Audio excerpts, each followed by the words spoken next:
মানুষকে জব্দ করতে চেয়েছিল, ভোট বাক্সে নিজেরাই জব্দ হয়ে গেছে। গণনার আগে আত্মবিশ্বাসী মমতা। আমরা 300 পেয়ে যেতে পারি, 226 ক্রস করবো 2026-এ। 26-এ 226-এর হুঙ্কার মমতার, পাল্টা কটাক্ষ শ্রমিকে। 321-ও পৌঁছে যেতে পারেন, কোনো অস্বাভাবিক কিছু না। খেলা শেষ।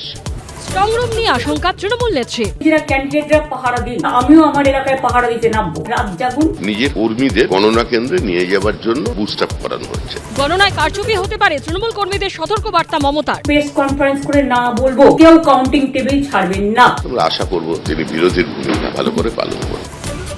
দ্বিতীয় দফায় ফলতা মগরাহাট সোনারপুর নিয়ে অভিযোগ। এলাকায় গিয়ে স্ক্রুটিনি নির্দেশ জ্ঞানেশ কুমারের। ডায়মন্ড হারবারে বিশেষ পর্যবেক্ষক সুব্রত গুপ্ত করছেন স্ক্রুটিনি। ভোট শেষের পর নজর রাখুন ইভিএমে। জেলায় জেলায় স্ট্রং রুমে বন্দি ইভিএম।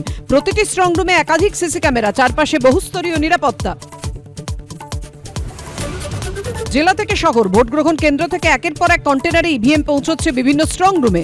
রাস্তা থেকে স্ট্রং রুম, নজরদারিতে যুযুধান রাজনৈতিক দল।